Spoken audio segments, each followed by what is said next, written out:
Hi, this is Sam Mack. May peace be upon you. Thank you so much for watching How Can I Work with My Muslim Students? Diversity and inclusion are hot topics. If we watch the media, social media, or even the news, Islam or Muslims are usually on the headline. So how can we work with our Muslim students, and how do we treat our Muslim students to make our colleges and schools more attractive to Muslims? Are you tired of misunderstandings within your school or organization? Are you tired of having cliques with minorities and other students?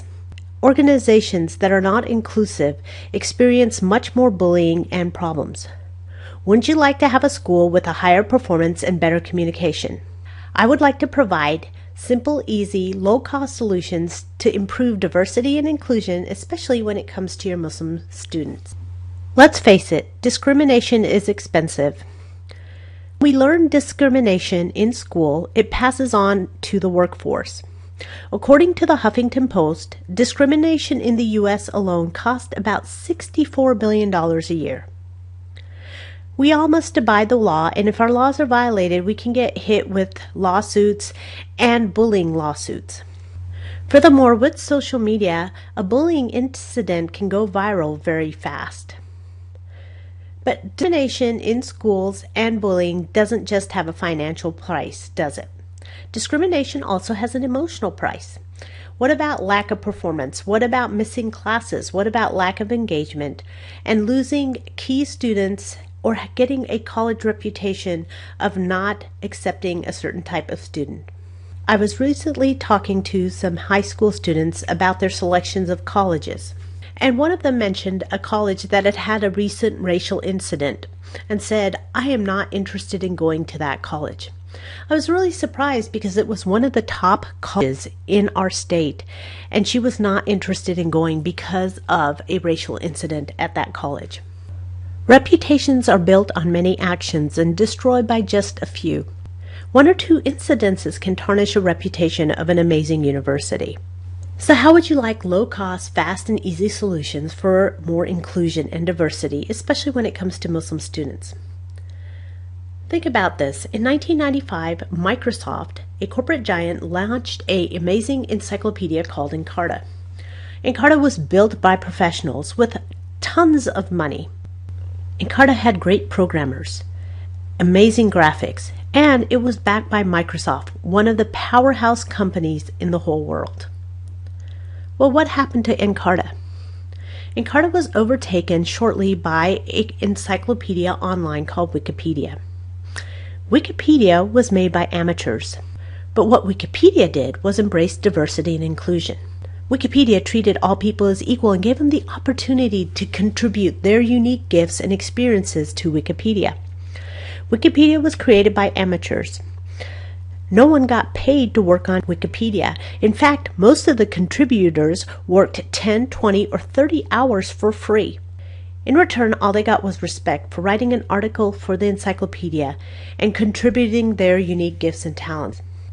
Wikipedia was easy, Wikipedia was free, and Wikipedia is a prime example of what diversity and inclusion can do for a school and organization. We want to give our students more tools. For example, if a student only knew how to use a hammer, then everything would have to be treated like a nail. And every situation or conflict or even social interaction would have to be treated like a nail in order for the students' tools to be effective. What I am proposing is to give the students a toolbox of many tools. How would you like to be able to give your students a toolbox of simple solutions on how to engage their fellow Muslim students? Muslims value higher education and are one of the most highly educated groups in the country. What if you had some quick and easy tips on how to reduce bullying and increase understanding, especially when it came to Muslim students and their groups? When we have more tools in our toolbox, we have more productivity and a better college experience. In the past, we have tried to make everyone uniform. Or if we didn't understand a group fully, we isolated them. But these techniques had a huge price. They also violated the principle that Wikipedia used, that our diversity was what gave our students the competitive advantage to compete in school to get good grades and also to do business all over the world. For example, by assimilating our Native American cultures, we lost all the medicine and the homeopathic solutions that they were famous for. Our great healthcare system is providing us with the care we need, and isn't it funny that we are returning to our homeopathic roots of our Native American friends that already had the solutions? We also tried isolation of different cultures, and again, isolation creates guilt, and we don't have the access to the knowledge and the gifts of the people that are isolated. Plus, recently on colleges, many racial protests and rallies have erupted.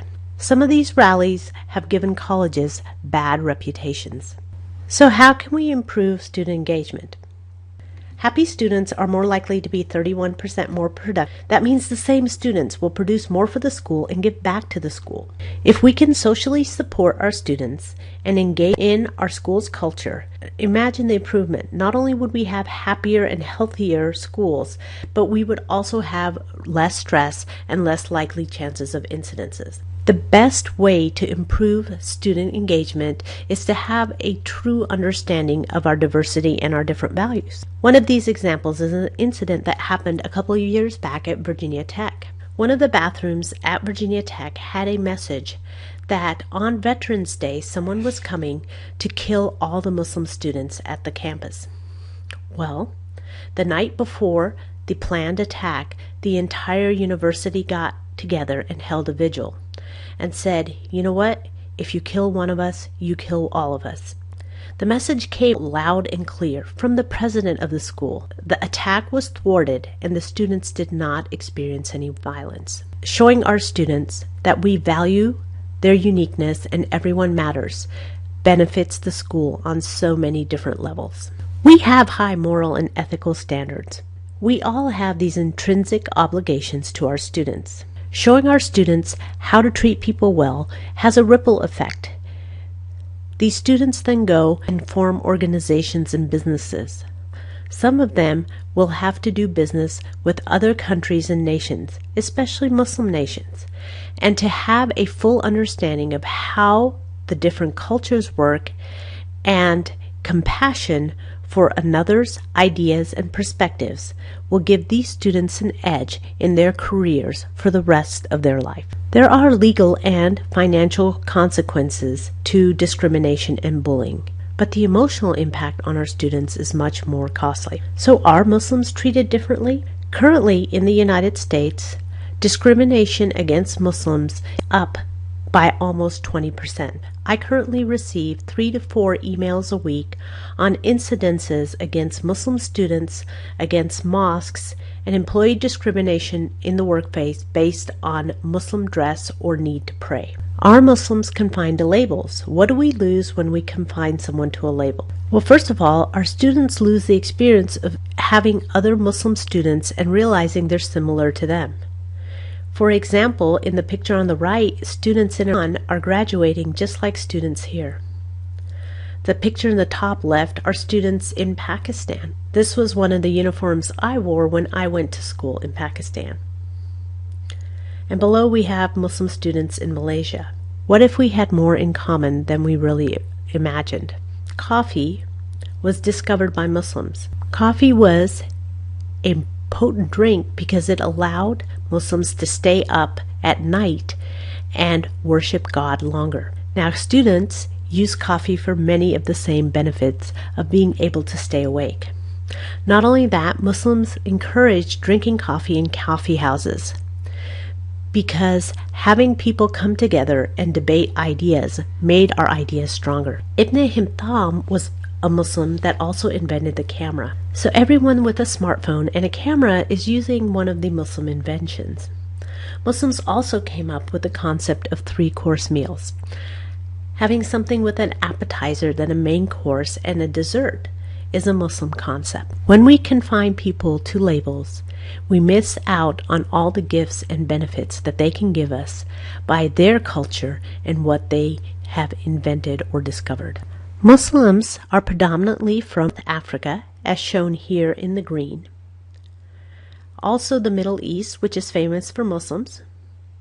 shown by Turkey and Saudi Arabia. We also have Yemen and Syria, into Iran, and then the former Soviet republics, Kazakhstan, Tajikistan, into Afghanistan, Pakistan, northern sections of India, and parts of China. Then Muslims also are into the islands of Indonesia and Malaysia. Back here in the Middle East, just by population, only about 20% of the world's Muslim population is here in the Middle East.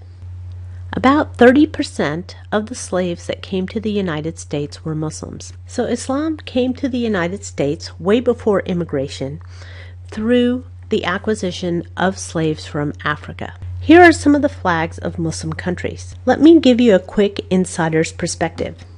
The word Istan, as used in the word Pakistan or Turkmenistan, means land of.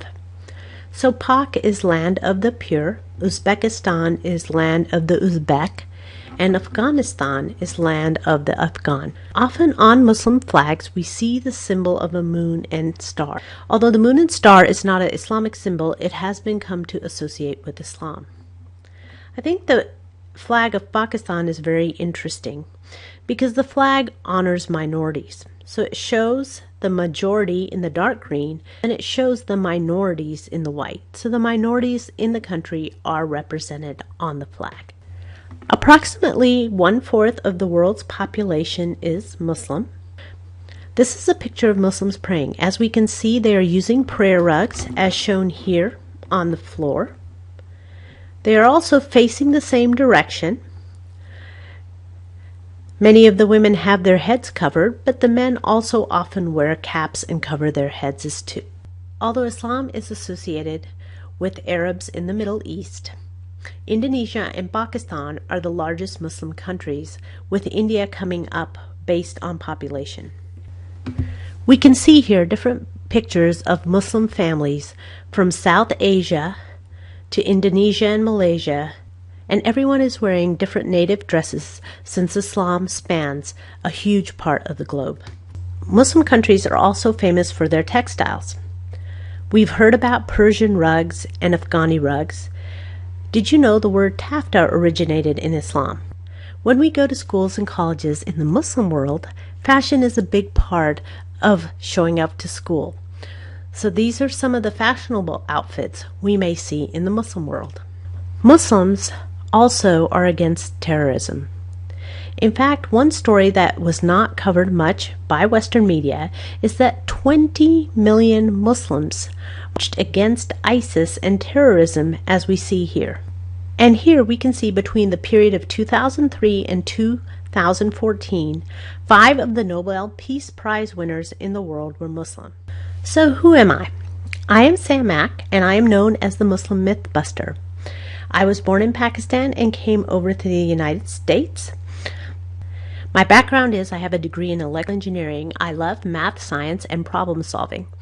So when I saw the problem of how different cultures and different races interacted in the U.S., I could see the solutions, and what was being presented in my textbooks and in the media I saw were not solutions.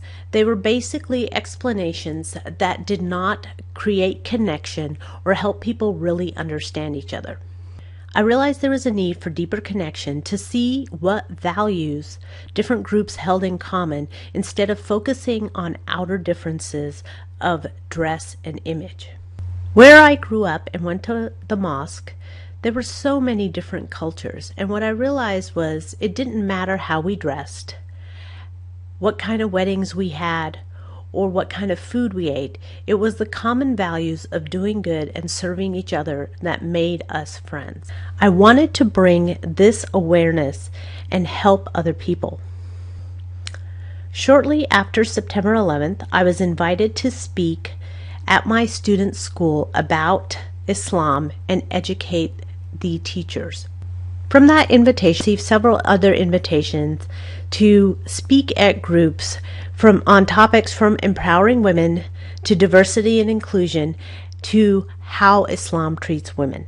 So for the last 20 years, I've been helping bridge the gap between different cultures to create more understanding and real diversity and inclusion. I have had the honor of improving performance and raising culture awareness for many organizations and schools. From that one little talk, I realized I could really make an impact and a difference.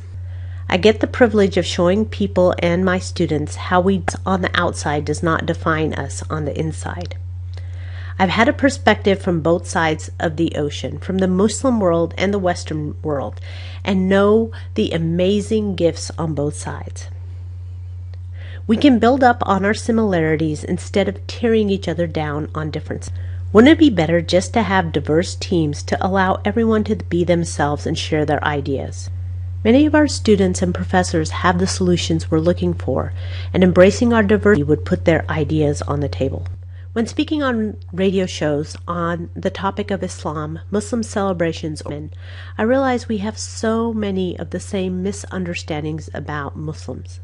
If we could just peel back the veil and show the true values and what Muslims have to offer, we could save money from hiring outside experts and really taking full advantage of our talented students. Stephen Covey said, "Our strength lies in our differences, not in our similarities."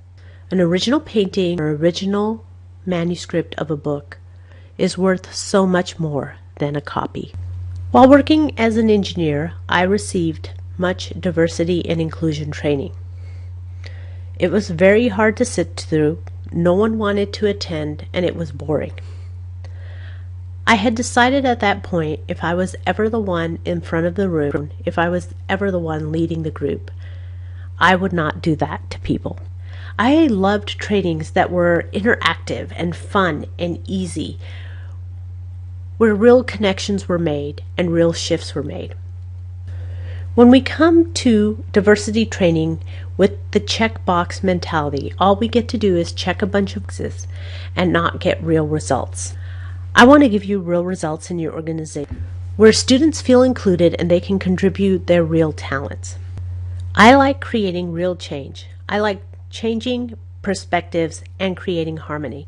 Not just going through the motions or sitting through lectures to say, hey, we did something on diversity and inclusion, but actually making an impact.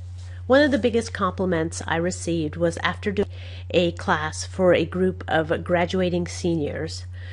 The feedback I got were the seniors said, I did a 180-degree change on my perspective on Islam. So let's start with my first insider tip. The first insider view is Islam and Muslim use the letter S. So it's Islam and Muslim, not Islam and Muslim. Comparing the three Abrahamic faiths, the name of the religion is Islam, Judaism, and Christianity. The follower in the religion is called Muslim, a Jew, or a Christian. The place of worship is called a mosque, a synagogue, or a church. The holy day is Friday, Saturday, or Sunday. The revelation for Islam is the Holy Quran that was revealed from Angel Gabriel through Prophet Muhammad. The revelation for the children of Israel, or the Jews, is the Torah. Muslims also believe in the Torah and honor the Torah. And of course, the revelation for Christians is the New Testament, or the Bible. And again, Muslims also respect the Bible, or the Injil in Arabic. Here are some famous Muslims that we may know. From Dr. Oz to Muhammad Ali, to Shaquille O'Neal, several celebrities in Hollywood practice Islam. Muslims are part of the fabric of many societies. So, let's start with our first myth. Does Islam teach violence? Are Muslims violent, and should I be scared? So we'll start off with Muhammad. Muhammad was the messenger of God. We believe a prophet that started Islam. And one of his quotes is, "You will not enter paradise until you have faith, and you will not complete your faith until you love one another. This is a saying of the Prophet Muhammad, and this is the basis of Islam, of loving one another. Showing respect and honor to our fellow beings is the way to paradise in Islam. The greeting that I started this presentation with, and the common Muslim greeting, is Assalamu alaikum. Assalamu alaikum means may peace be upon you. This is the standard Muslim greeting that will open doors for you from Morocco to Indonesia. This was the greeting that Prophet Muhammad told Muslims. Assalamu alaikum could mean hello. Assalamu alaikum could also mean goodbye. But wishing someone peace is the common greeting in Islam. Here are some more sayings of Muhammad that give us a perspective of Islam in a nutshell. Patience is a key value of Islam because Muslims believe that everything is from God. So if we are experiencing a situation we do not like, we are reminded that the situation is from God and that we need to be patient. Forgiveness is a key principle in Islam. We need to have pure hearts and not hold on to resentment and grudges. Visiting the sick, cleanliness and tidiness is important in Islam. For a Muslim, we clean up for 5 prayers a day, so being clean and tidy is a huge cornerstone of Islam. Giving anyone a smile is a charity. In fact, the greeting Assalamu alaikum, if said with a smile, gives a Muslim more good deeds. We show respect to our elders because these are the people that God gave to honor and protect us and raise us. In Islam, like many religions, we are encouraged to love our neighbors. We must be nice to our parents. Honesty and trustworthy are key values in Islam. Muslims are encouraged not to waste food or water. Muslims are encouraged to be fair and just in all dealings and write down or have witnesses for business transactions to ensure that fairness and justice prevail. Muslims are encouraged to speak kind words or to not speak at all. Islam is a family value system, so Muslims are encouraged to be good to their wives or husbands. Charity is a key principle in Islam, so Muslims must aid the poor and feed the hungry. Social values, social justice is also part of Islam. God gives to who they want, so taking care of orphans and widows is a core duty of Muslims. Muslims must be gentle and loving to their children. Muslims must respect plants and animals. In fact, killing bees and ants is forbidden in Islam. Muslims need to love for others what they love for themselves. When asked about anger, the Prophet said, "Don't be angry, don't be angry, don't be angry." The message was repeated 3 times because controlling our temper is a sign of faith. Once again, all our situations are from God, and dealing with them with patience and humility is much better than dealing with anger. Because if we are angry at a situation, we are angry that God gave us that situation, and that is not a position of faith in Islam. A man came to Prophet Muhammad and said, "O Prophet, after God, who should I love the most?" And the Prophet said, "Your mother." And the man said, "So after that, who should I love the most?" And the Prophet replied, "Your mother." And the man persisted, "And after that, who should I love the most?" And Prophet Muhammad said, "Your mother." And the man kept asking, "And after that, who should I love the most?" And the Prophet said, "Your father." Being a woman is a high position in Islam, especially being a mother. Islam also protects human life and human rights. In fact, 79 countries with Muslim majorities to protect the rights of religious minorities in predominantly Muslim majority communities. Just a little bit of historical data. Islam is an Arabic word that means submission. A Muslim or a follower of Islam is someone that willingly submits their life and their will to the will of God. In Islam, the word used for God is Allah.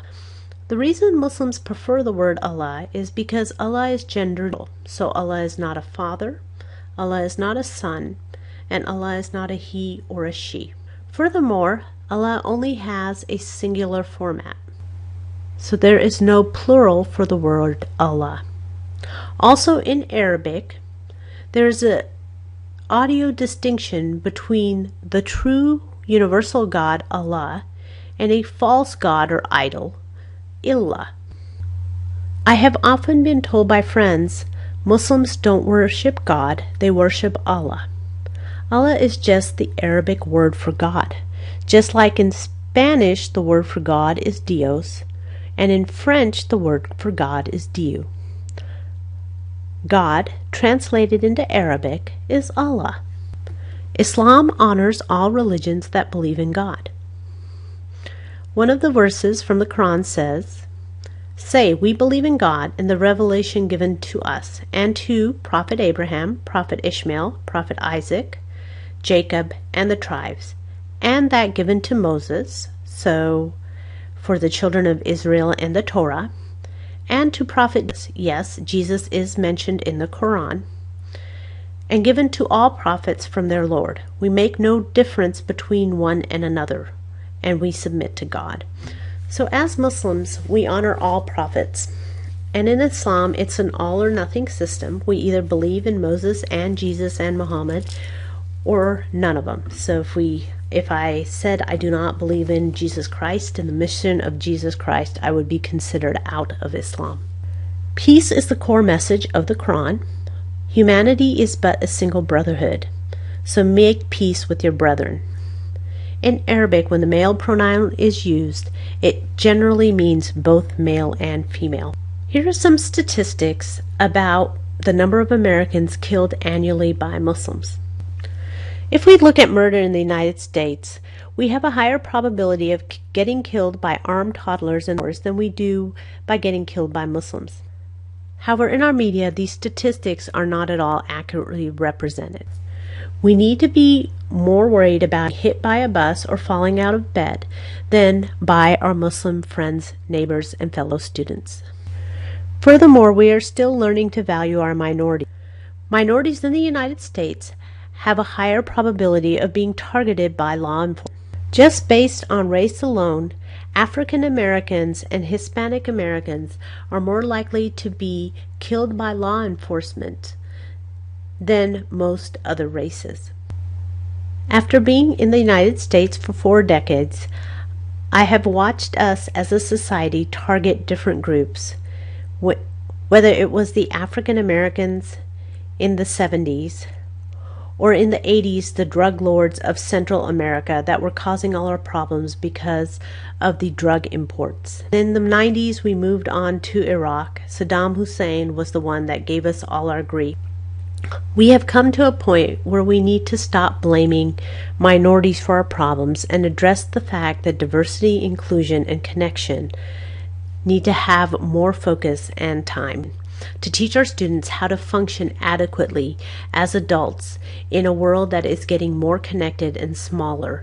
The second myth is, does Islam honor women?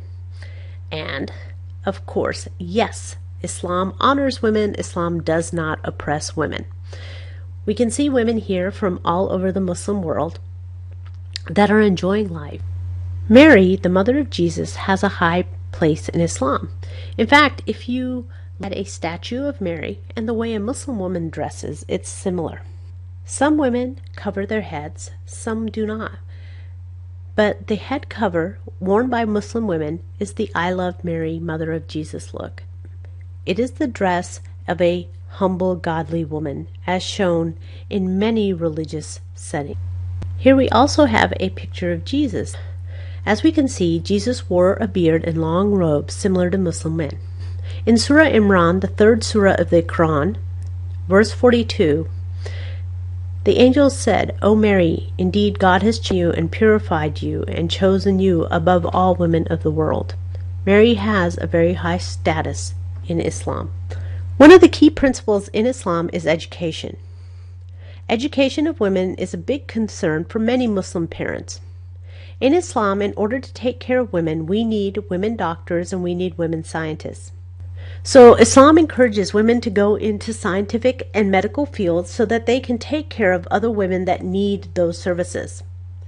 For example, if a woman wants medical treatment, she may prefer to see a female doctor. This is not just a concept that is given lip service.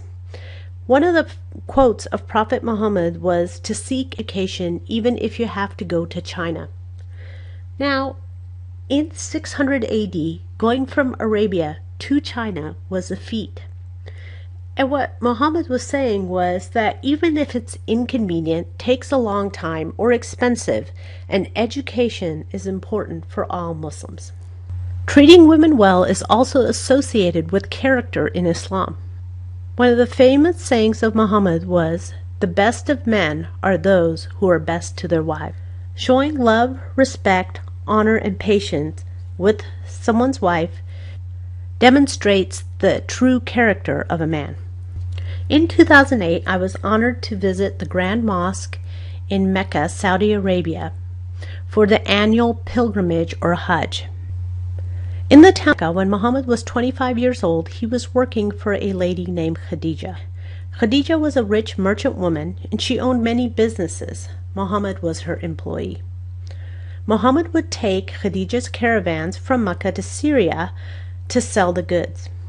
When he was in Syria, he would sell the merchandise, and one of the associates of Khadija that assisted on the trip to Syria would come back and tell her, "This man Muhammad is very honest.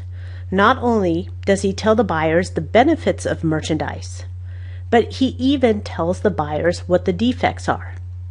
And because he is so honest, the buyers love him and trust him and buy much more merchandise." Khadija was impressed with his character. Another insider's tip: often we hear that Muslims pray towards the east. Actually, Muslims pray towards the black cube seen in the middle of this grand mosque. The cube, or the Kaaba, is the original house of God. Muslims believe that was built by Adam and Eve, destroyed in Noah's flood, and then rebuilt by Prophet Abraham and his son Ishmael. This mosque in Mecca, the Grand Mosque, is the only one where everyone prays in a circle because we pray in the direction of Kaaba. So if we are in Europe, we pray towards the south. South Africa, we would pray towards the north. And if we were in South Asia or China, we would pray towards the west, whichever way Mecca is on the compass.